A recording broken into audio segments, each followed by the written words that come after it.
Ouvrez grand vos yeux, sinon vous pourriez louper ce train. 603 km/h, un record de vitesse mondial pour ce prototype d'un futur train japonais. Objectif, pouvoir transporter des passagers à une vitesse de croisière de 500 km/h. Le test a donc eu lieu avec des personnes à bord. L'allure n'a été maintenue que pendant 10,8 petites secondes.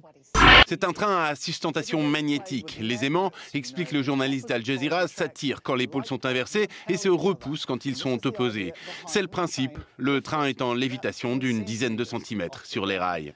En 2027, il reliera Tokyo à Nagoya, soit presque 300 km en 40 minutes. Un train du futur que les Japonais veulent vendre aux Américains et qui doit prendre de vitesse les traditionnels TGV français, allemands ou chinois. Même si 600 km/h en lévitation, ça peut faire peur.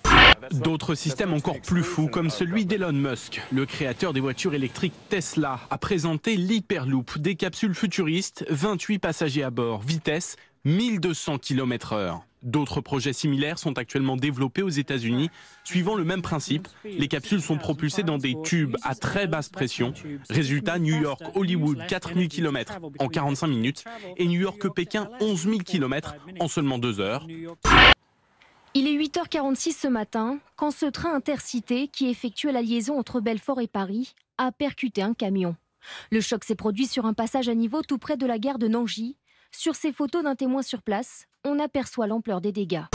Une centaine de clandestins s'y entassent les uns sur les autres. Il règne une odeur insoutenable et la chaleur est suffocante. Il n'y a aucun souffle d'air. C'est vraiment chiant ici. Franchement, je n'arrive même plus à respirer. Je suis pas à l'aise. Il fait tellement chaud. Il y a des vomissements partout ici. Les gens ont eu des vertiges, ils ont vomi.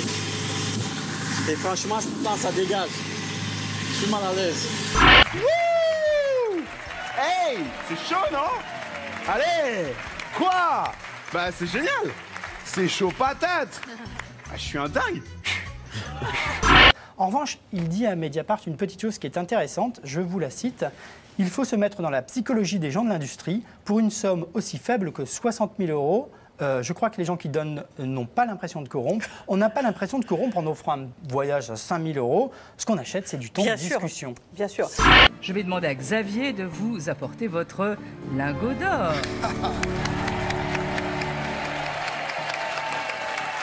Vous pourriez sourire quand vous apportez un lingot d'or. N'apportez pas n'importe quoi, apportez un lingot d'or. Souriez. T'as vu le monsieur, c'est le titre de son livre. Jérôme Hamon, il parle de son opération et de sa vie d'avant. Celle d'un homme atteint dès l'âge de 9 ans du syndrome d'Elephant Man. Un visage totalement déformé, avec lequel il a vécu pendant plus de 30 ans, jusqu'à cette opération en 2010 par le professeur Lantieri. Une greffe totale du visage, une première mondiale à l'époque. Depuis, Jérôme a apprivoisé sa nouvelle peau. Il ne lui manque que ce sourire encore timide. C'est une exposition relativement originale qui présente actuellement des répliques en 3D, des tableaux célèbres de Goya, de Velázquez notamment. Les visiteurs malvoyants peuvent découvrir les tableaux en les touchant. Elles sont reproduites à la perfection. Les détails aident à guider la main de chaque personne malvoyante en découvrant l'œuvre. C'est un procédé coûteux, unique et très original, mais qui en vaut la peine. Donc, je lance un appel évidemment pour les musées français. C'est dans le magazine culturel L'Œil que Manuel Valls avance cette idée. Le ministre de l'Intérieur s'appuie sur un projet défendu publiquement par Jamel Debbouze. Il faut casser les murs qui existent parfois entre les institutions et aussi souvent dans les esprits. Pourquoi ne pas intégrer dans nos écoles l'art de l'improvisation que porte Jamel Debbouze ? François Hollande lui-même avait remis les prix d'un concours parrainé par l'acteur. Selon Jamel, l'improvisation est une discipline qui permettrait de lutter contre les inégalités, l'exclusion et l'échec scolaire. Cette image maintenant, celle de la plus grosse saisie d'ivoire jamais réalisée en Thaïlande. 4 tonnes d'ivoire d'éléphants d'Afrique pour une valeur marchande de plus de 5,5 millions d'euros. Ce sont près de 800 morceaux de défense ici qui ont été découverts par les douaniers thaïlandais dans un conteneur censé contenir des haricots. D'après les experts, la poursuite du braconnage pourrait à terme faire disparaître l'éléphant d'Afrique à l'état sauvage.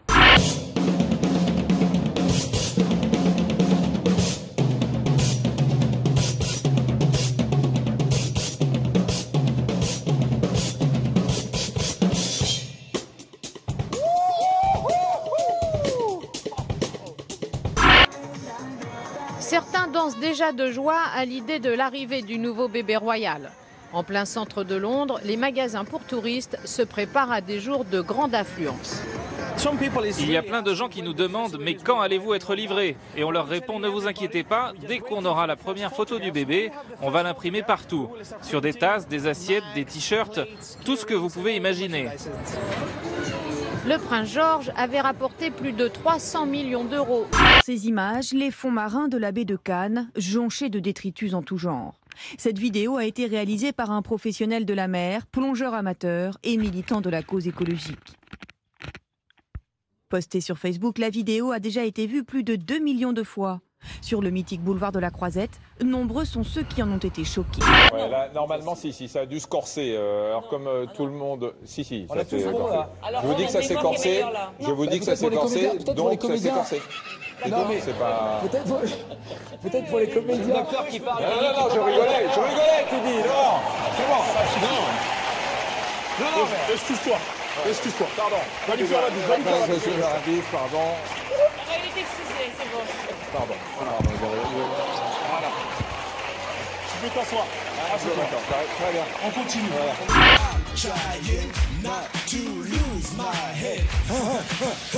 En 2014, Romain est au Maroc, en skate. 2013, Romain est à Taïwan, en skate. Il est aussi allé en Californie en 2011, en Australie en 2010, toujours avec sa planche.